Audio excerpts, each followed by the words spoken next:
Fox 26 says join with the Defender Network delivering news and information to the area's Black community. And here now is Laura Onyenejo with the publication. So thank you so much for joining us. And this topic is so important, spotting signs when aging parents need that home care. So what are some of those signs? Yeah.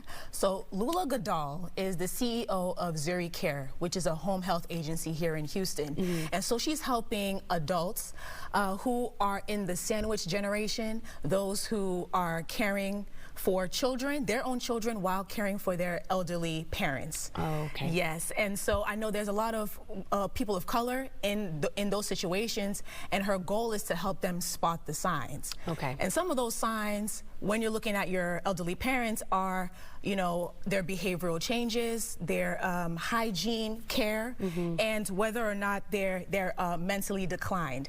And, you know, for some cultures, they're like, okay, hey, we don't want to take our parents into the nursing home. We got to bring them in. And that causes a lot of challenges as far as out-of-pocket expenses and things. But, you know, Lula says, if you are stressed and you're struggling and you can't care for the parents, there are resources to help. And that's so important. And also the stigma of having your parents go to a nursing home. It's sometimes the only option and the best option for them, too. Yeah.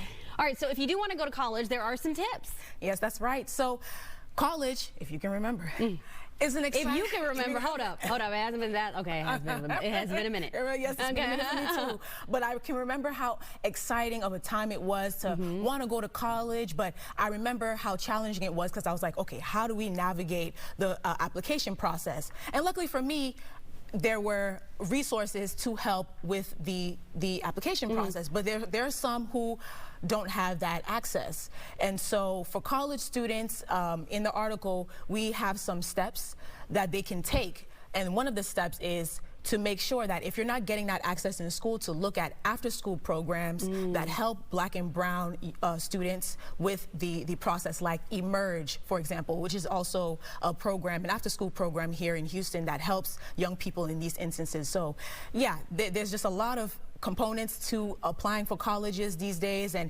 yeah, look at those after school programs and it will help. Right, important information there. And real quick, want to discuss about some of the Houston Black professionals breaking barriers with their hair. That's right, and this is one of my favorite stories. This was inspired by the Crown Act that you know, that has been an ongoing conversation, and personally for me, just learning about how to come out in a space in my career about, you know, how I look, right? And so we spoke to 3 amazing Black women in the community who are influential. One of them happened to be Chelsea Edwards. Oh, okay, yeah. She was amazing and gracious enough to share her story with the Defender about how she navigates in her career as far as her natural hair. That's her signature. And she's, we see her and she's wonderful, amazing, but it is also a testament to, yes, this is the thing that grows out of my head, but that doesn't negate the fact that I can't do my job properly. Right. So you got to check out that story. It's amazing.